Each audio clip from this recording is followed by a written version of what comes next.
Hormuz প্ৰণালীত আবদ্ধ 20,000 নাবিক শতাধিক জাহাজ বিপদত যিকোনো মুহূৰ্ততে হ'ব পাৰে এনাৰ্জি লকডাউন আন্তঃৰাষ্ট্ৰীয় পৰিস্থিতিৰ সৃষ্টি হৈছে গুৰুতৰ সংকট বিশ্বৰ অন্যতম গুৰুত্বপূৰ্ণ সামুদ্ৰিক বাণিজ্য পথ হৰমুজ প্ৰণালীত আবদ্ধ হৈ পৰিছে প্ৰায় 20,000 নাবিক বিভিন্ন দেশৰ শতাধিক তেলবাহী আৰু মালবাহী জাহাজ এই সংকটৰ মাজত আবদ্ধ হৈ থকাৰ খবৰ পোৱা গৈছে বিশেষজ্ঞসকলে আশংকা প্ৰকাশ কৰিছে যে পৰিস্থিতি অধিক জটিল হ'লে বিশ্বজুৰি এনাৰ্জি লকডাউনৰ দৰে অৱস্থাৰ সৃষ্টি হ'ব পাৰে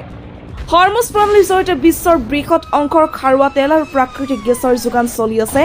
ফলত এই পথত কোনো ধৰণৰ বাধাৰ সৃষ্টি হ'লে বিশ্ব বজাৰত তেলৰ মূল্য আকাশলংঘী হোৱাৰ সম্ভাৱনা আছে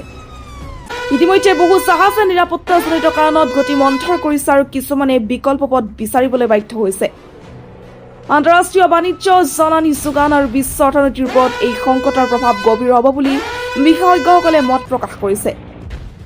বিশ্বৰ বিভিন্ন দেশৰ চৰকাৰ আৰু সামুদ্ৰিক সংস্থাসমূহে পৰিস্থিতিৰ ওপৰত তীক্ষ্ণ নজৰ ৰাখিছে